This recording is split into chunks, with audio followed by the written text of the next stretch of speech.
সেজে বলছি কৃষ্ণদা, আপনি গতকালও অনেক কথা ভাঙানি করেছেন, আজকেও ভাঙানি করছেন, ভালো কথা। তাহলে এই কথাটা একটু ভেঙে বলে দিন না আমাদের। এখানে আমি হাত জোর করে বলবো, এইরকম প্রশ্ন যেন না জাগে, না জাগাটাই ভালো। তাহলে কি হবে? মাধুর্য বজায় থাকবে, না হলে কদর্য হয়ে যাবে। যেমন দেখুন, এই যে মাউথপিসটা দেখছেন, দূর থেকে দেখছেন ভালো লাগছে, আমিও সামনে থেকে দেখছি ভালো লাগছে।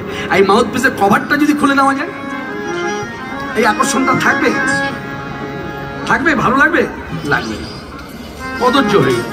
ঠিক তত্ত্ব ভগবত তত্ত্বের কিছু কিছু উচ্চ তত্ত্ব আছে, যেখানে আমার মতো সংসারী মানুষের, যেখানে পরিবার নিয়ে আমি সংসার করছি, হ্যাঁ, সেখানে আমার প্রবেশ করাটাই উচিত নয়, নিষেধ। যার জন্য দেব, এবং তাই সুন্দর আমাদের হরিনাম দিয়েছে, যে তোমরা হরিনাম নিয়ে থাকো, লীলার ভেতরে যে ওর লীলার ভেতরে কথাগুলো একটু খোলা ভাবে আছে। যেমন একটু ছোঁয়া দিয়ে দিই, শিলকবি জয়দেব গোস্বামী পদের একটি পদাবলী আছে, আপনারা জানেন। সেখানে একটা মানে কথা তিনি লিখে দিয়েছেন, ভাষাটা দেখুন কি লিখেছে। পীন পয়ধর পরিসর মর্দন চঞ্চল করযুগ শালী। মানে কীর্তনটা হচ্ছে, ধীর সমীরে যমুনা তীরে বসতি মানে বনমালী।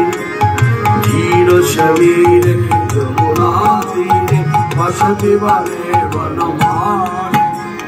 পীন পয়ধর পরিসর মর্দন চঞ্চল করযুগ শালী। অভিসার করোরা, অভিসার করোরাই সুখের পারাবার, করোরাই অভিসার সুখের পারাবার।